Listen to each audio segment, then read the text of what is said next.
Cricket से जुड़ी हर update के लिए हमारे all in one YouTube channel को सब्सक्राइब कीजिए और बगल के नोटिफिकेशन बेल को जरूर दबाएं।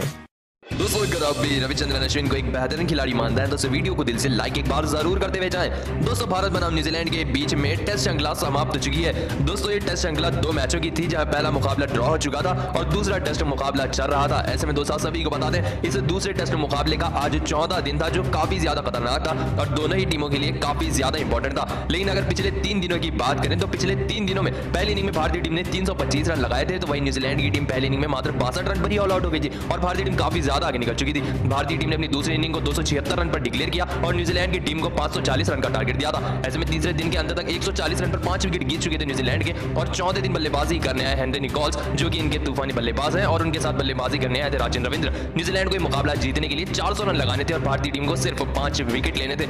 ऐसे में दिन की शुरुआत की बात कर लेते हैं चौथे दिन की। 200 दिन की शुरुआत में राजेंद्र रविंद्र बल्लेबाजी करने आए और आते ही जयंत यादव ने इस तरीके से उनको आउट किया। बल्ले का किनारा लेकर गेंद गई सीधा इस तरह फील्डर के हाथ में। ऐसे में पहली विकेट दिन के सुबह में मिले राजेंद्र रविंद्र के रूप में जयंत यादव को, जो मात्र 18 रन बनाकर पिच से लौट गए। ऐसे में इनके बाद काइल जेमिसन बल्लेबाजी करने आए थे। ये लंबे कद के बल्लेबाज हैं, लेकिन इस मुकाबले में कुछ भी नहीं कर पाए। दोस्तों आते ही जयंत यादव की इस गेंद को वो भी पढ़ नहीं पाए और गेंद लगी उनके बैट्स पर। ऐसे में दोस्तों जैसे ही बैट्स पर लगी काइल जेमिसन की गेंद, अंपायर ने एलबीडब्ल्यू का आउट दिया और रिव्यू भी लिया जेमिसन ने, लेकिन रिव्यू भी आउट दिया गया। ऐसे में काइल जेमिसन की विकेट मात्र 0 रन पर मिली भारतीय टीम को। जयंत यादव ने इनकी विकेट निकाली तो उनके बाद सऊदी आए थे बल्लेबाजी करने के लिए, लेकिन वो भी बड़ा शॉट खेलने के चक्कर में आगे आ बैठे और गेंद लगी सीधा स्टंप्स पे इस तरीके से, जैसे कि आप देख सकते हैं। और सऊदी की भी विकेट मिली जयंत यादव को। उन्होंने सिम सऊदी को बोल्ड किया मात्र 0 रन पर। इसी के साथ 3 बड़े विकेट निकाल चुके थे जयंत यादव। दोस्तों आप सभी को बता दें, उनके बाद स्पिन गेंदबाज सोमरवेल बल्लेबाजी करने आए न्यूजीलैंड के मैदान पर और न्यूजीलैंड के 8 बड़े विकेट गिर चुके थे। ऐसे में अभी भी 370 से ज्यादा रन चाहिए थे न्यूजीलैंड को जीतने के लिए और आते ही जयंत यादव ने उनको भी चलता किया शुभमन गिल के हाथों स्लिप में कैच देकर,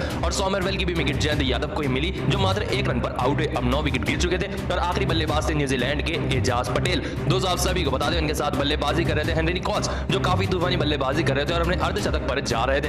ऐसे में जयंत यादव ने 4 विकेट लिए थे, लेकिन फिर भी अश्विन को गेंदबाजी दी विराट कोहली ने और अश्विन ने आते ही बड़ा कारनामा किया और सबसे बड़े बल्लेबाज को आउट किया, जो कांटा बन रहे थे भारतीय टीम की जीत के। दोस्तों इस तरीके से स्टंपिंग आउट किया रविचंद्रन अश्विन ने वृद्धिमान साहा के हाथों हेनरी निकोल्स को, जो कि एक सेट बल्लेबाज है। ऐसे में दोस्तों सभी को बता दें, 9 विकेट गिर चुके थे। हेनरी निकोल्स की आखिरी विकेट थी और रविचंद्रन अश्विन ने आखिरी विकेट लेकर भारतीय टीम को यह टेस्ट सीरीज जिताई। जी हां दोस्तों, भारतीय टीम ने टेस्ट श्रृंखला जीत ली है और दूसरा टेस्ट मुकाबला भारतीय टीम ने 372 रनों से जीता है, जो भारतीय इतिहास की सबसे बड़ी मार्जिन है। सबसे ज्यादा रनों से भारतीय टीम ने जीत हासिल की है, सिर्फ और सिर्फ कप्तान विराट कोहली की कप्तानी में। ऐसे में दोस्तों ये टेस्ट श्रृंखला 1 और 0 से भारतीय टीम ने जीत ली है न्यूजीलैंड के खिलाफ। दोस्तों आपको भारतीय टीम का ये प्रदर्शन कैसा लगा कमेंट बार जरूर बताते हुए जाए और वीडियो सही हो तो दिल से लाइक करें और इसी क्रिकेट के लिए सब्सक्राइब करें। चलिए धन्यवाद।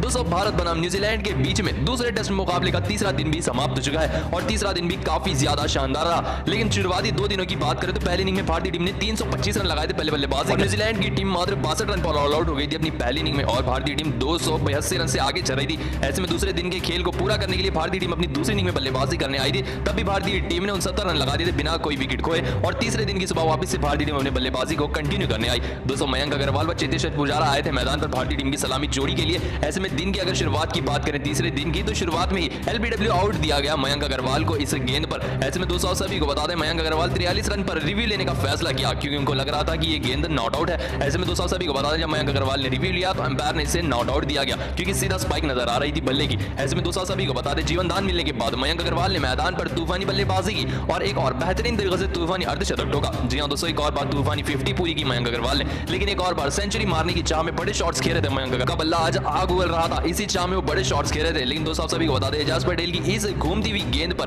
काफी बड़ा शॉट खेलने के चक्कर में मयंक अग्रवाल आगे गए थे और नीचे खड़े फील्डर ने उनकी बड़ी कैच पकड़ी। ऐसे में मयंक अग्रवाल को इस मुकाबले में जाना पड़ा। 62 रन बना पटेल की इस गेंद पर उन्होंने विल यंग को अपनी कैच देकर 62 रन पर विकेट गंवाई। तो उनके बाद चेतेश्वर पुजारा तो दूसरे सलामी बल्लेबाज बल्लेबाजी कर रहे थे, इनको भी 47 रन पर अंपायर ने आउट दिया, लेकिन इन्होंने भी रिव्यू लेने का फैसला किया और गेंद विकेटों से मिसिंग हो रही थी। लेकिन दोस्तों एजाज पटेल ने उसके अगले ही ओवर में आकर वापस से चेतेश्वर पुजारा को आउट किया। जी हां दोस्तों, इस गेंद पर चेतेश्वर पुजारा पढ़ नहीं पाए इस गेंद को और बल्ले का किनारा लेकर पीछे खड़े रॉस टेलर को कैच गई। ऐसे में दोस्तों आप जैसे कि रिव्यू में देख सकते हैं कैसा कैच पकड़ा है रॉस टेलर ने और यहाँ पर चेतेश्वर पुजारा की 47 रन पर विकेट गई।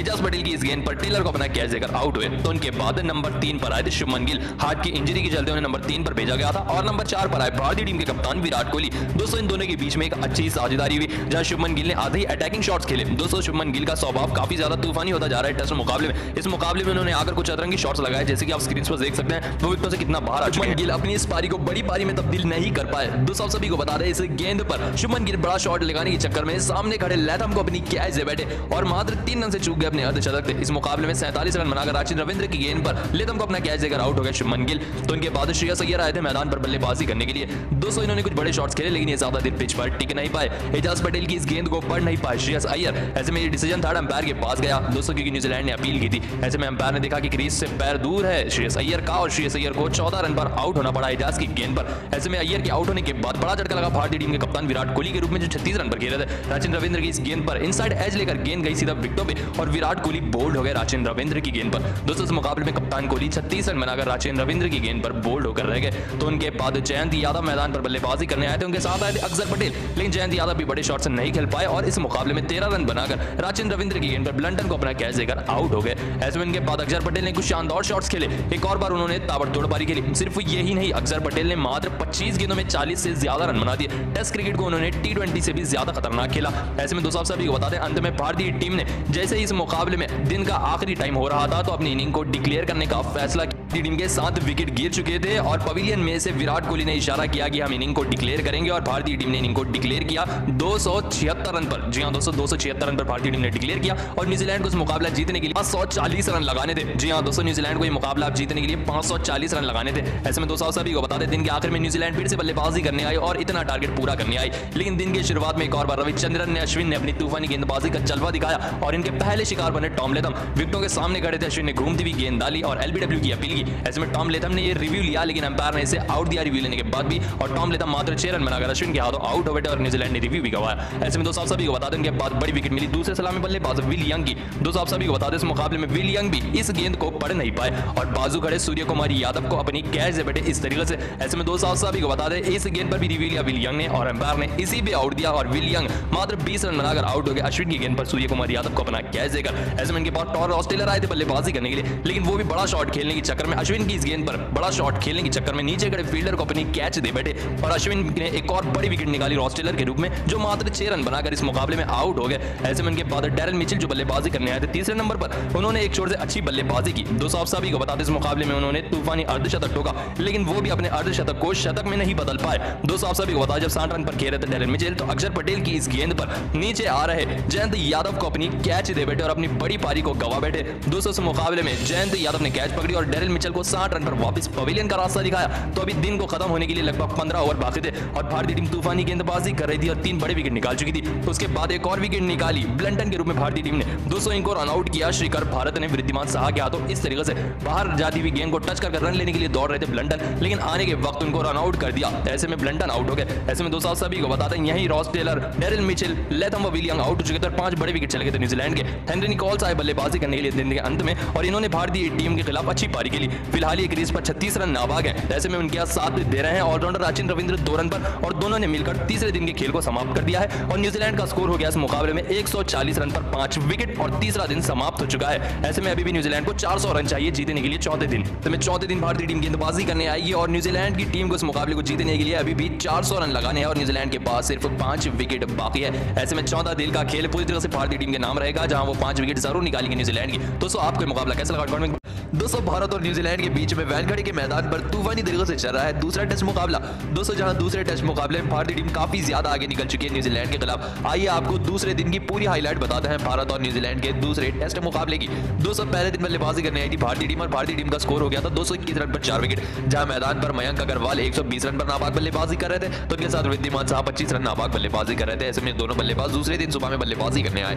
दोस्तों दूसरे दिन की सुबह पहला झटका लगा भारतीय टीम को वृद्धिमान साहा के रूप में। दोस्तों एजाज एजाज पटेल की इस गेंद को पढ़ नहीं पाया और एलबीडब्ल्यू आउट हो गए वृद्धिमान शाह 27 रन बनाकर। ऐसे में उनके बाद रविचंद्रन अश्विन की काफी बड़ी विकेट मिली। दोस्तों रविचंद्रन अश्विन इस मुकाबले में मात्र 0 रन बनाकर एजाज पटेल की इस गेंद पर बुरी तरह से बोल्ड हो गए, अपनी विकेट गवा बैठे। तो दूसरे एंड से अच्छी बल्लेबाजी कर रहे थे मयंक अग्रवाल। दोस्तों इस मुकाबले में उन्होंने 150 पूरी की। जी हाँ दोस्तों, इस मुकाबले में 150 रनों की तूफानी पारी खेली मयंक अग्रवाल ने, लेकिन वो इस पारी को और बड़ी नहीं कर पाए और इस गेंद पर पीछे बोल्ड होकर रह गए मयंक अग्रवाल। ऐसे में दोस्तों सभी को बता दें, मयंक अग्रवाल 150 रन बनाकर एजाज पटेल की इस गेंद पर आउट हो गए। तो उनके बाद मैदान पर आए अक्षर पटेल और इन्होंने भी इस मुकाबले में बेहतरीन अर्धशतक ठोका। जी हाँ दोस्तों, इन्होंने मयंक अग्रवाल के साथ एक साझेदारी निभाई थी और अपनी 50 भी पूरी की थी, लेकिन इस गेंद को एजाज पटेल की पढ़ नहीं पाए और इस गेंद पर एलबीडब्ल्यू आउट हो गए मयंक अग्रवाल के बाद अक्षर पटेल। दोस्तों आप सभी को बता दें, जयंत यादव आए थे मैदान पर बल्लेबाजी करने के लिए, लेकिन वो भी इस गेंद पर बड़ा शॉट खेलने के चक्कर में नीचे खड़े राजन रविंद्र की गेंद पर आउट थी सिराज की, जो एजाज पटेल ने एक और तूफानी गेंद रखी और सिराज भी इस गेंद पर आउट हो गए एजाज पटेल की।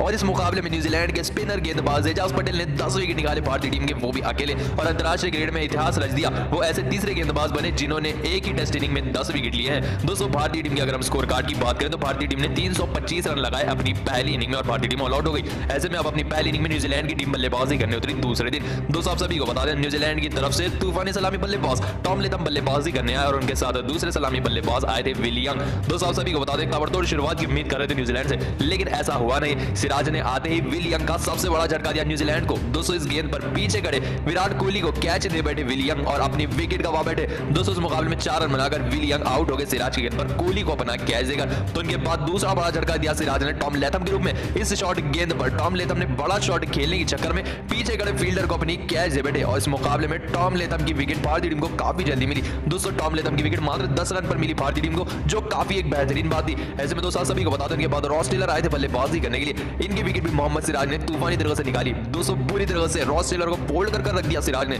जैसे कि आप स्क्रीन पर देख सकते हैं। सिराज की इस गेंद को पढ़ नहीं पाए रॉस टेलर और बुरी तरह से बोल्ड होकर रह गए और इस मुकाबले में रॉस टेलर मात्र 1 रन बनाकर सिराज की गेंद पर बुरी तरह से बोल्ड होकर रह गए। ऐसे में उनके बाद मैदान पर नंबर 3 पर आए थे डैरिल मिचेल बल्लेबाजी करने के लिए, लेकिन वो भी इस मुकाबले में बड़ी पारी नहीं खेल पाए। दोस्तों सभी को बता दें, अक्सर की इस गेंद को पढ़ नहीं पाए डैरिल मिचेल और एलबीडब्ल्यू आउट हो गए इस मुकाबले में 8 रन बनाकर 12 गेंदों का सामना करते हुए। ऐसे में इनके बाद हेनरी निकोल्स आए थे बल्लेबाजी करने के लिए, लेकिन वो भी अश्विन की इस गेंद पर बुरी तरह से बोल्ड हो गए, जैसे कि आप स्क्रीन पर देख सकते हैं। दोस्तों हेनरी निकोल्स इस मुकाबले में मात्र 7 रन बनाकर आउट हो गए। तो उनके बाद एक और बड़ी विकेट मिली न्यूजीलैंड के टॉम ब्लंटन के रूप में, लेकिन उससे पहले राजन रविंद्र की अगर हम बात करें तो वो भी 4 रन बनाकर आउट हो गए, जो पिछले मुकाबले में कांटा बने थे भारतीय टीम की जीत के। ऐसे में दोस्तों सभी को बता दें, उनके बाद तो मानो विकेटों का पतंग जारी रहा। दोस्तों इनके युवा बल्लेबाज टॉम ब्लंटन भी मात्र 8 रन बनाकर अश्विन की इस गेंद पर पुजारा को अपनी कैच दे बैठे। ऐसे में दोस्तों सभी को बता दें, उनके बाद एक और तूफानी तरह से सऊदी की विकेट मिली। सऊदी इस मुकाबले मात्र 0 रन बनाकर अश्विन की गेंद पर दोस्तों आउट हो बैठे। तो आखिरी विकेट जेमिसन की थी। दोस्तों आप सभी को बता दें, इस मुकाबले में सोमरवेल जो कि इनके गेंदबाज हैं, वो भी मात्र 0 रन बनाकर आउट हो गया। ताश के पत्तों की तरह भी करने लगी न्यूजीलैंड की टीम और आखिर में जेमिसन जो टिके हुए थे वो भी 17 रन बनाकर अक्सर की गेंद पर आउट हो गए और न्यूजीलैंड की टीम मात्र 62 रन पर ऑल आउट हो गई। हाँ दोस्तों, मात्र 62 रन पर न्यूजीलैंड की टीम को भारतीय टीम ने ऑल आउट किया, जहां इनके पास अश्विन ने 4, अक्षर ने 2 और सिराज ने 3 विकेट लिए। ऐसे में अभी भी 13 ओवर से ज्यादा का खेल बाकी था और भारतीय टीम बल्लेबाजी करने उतरी दूसरे दिन के खेल को कंटिन्यू करने के लिए। भारतीय टीम 263 रन आगे थी न्यूजीलैंड के, मतलब अभी भी 263 रन की लीड है भारतीय टीम के पास। बाकी की बल्लेबाजी करने दूसरा दिन कंप्लीट करने के लिए एक और बार नए सलामी जोड़ी आई मयंक अग्रवाल और चेतेश्वर पुजारा की, क्योंकि इंजरी की वजह से शुभमन गिल सलामी बल्लेबाजी करने नहीं आए। दोस्तों आप सभी को बता दें, आते ही एक और बार भारतीय टीम के बल्लेबाजों ने अपनी तूफानी बल्लेबाजी का दम दिखाया। 200 दिन को एक्सटेंड कर 21 ओवर खिलाए आखिरी दिन समाप्त होने के लिए। दोस्तों आप सभी को बता दें, दूसरे दिन भारतीय टीम ने अंत तक बल्लेबाजी की बिना कोई विकेट खोए और इस मुकाबले में मयंक अग्रवाल 38 रन बनाकर नाबाद गए और चेतेश्वर पुजारा 29 रन बनाकर नाबाद गए और भारतीय टीम का स्कोर हो गया 69 रन 0 विकेट के नुकसान पर और भारतीय टीम न्यूजीलैंड से अभी भी 332 रन आगे चल रही है। और अब तीसरे दिन की सुबह भी भारतीय टीम अपनी तूफानी बल्लेबाजी करने आएगी और एक बार जैसा लक्ष्य देगी न्यूजीलैंड की टीम को। दोस्तों उम्मीद करते हैं भारतीय टीम ये मुकाबला तीसरे दिन ही जीत जाए। जी हां दोस्तों, भारत बनाम न्यूजीलैंड का तूफानी टेस्ट तीसरे दिन समाप्त हो सकता है। भारतीय टीम का प्रदर्शन काफी ज्यादा बेहतरीन रहा, जहां बल्लेबाजी से भारतीय टीम ने बेहतरीन रन बनाए और न्यूजीलैंड को सिर्फ 62 रन पर ऑल आउट करना कोई छोटी बात नहीं है, जिसके लिए भारतीय टीम ये मुकाबला तीसरे दिन ही जीत सकती है। दोस्तों आपको मुकाबला कैसा लगा हमें कमेंट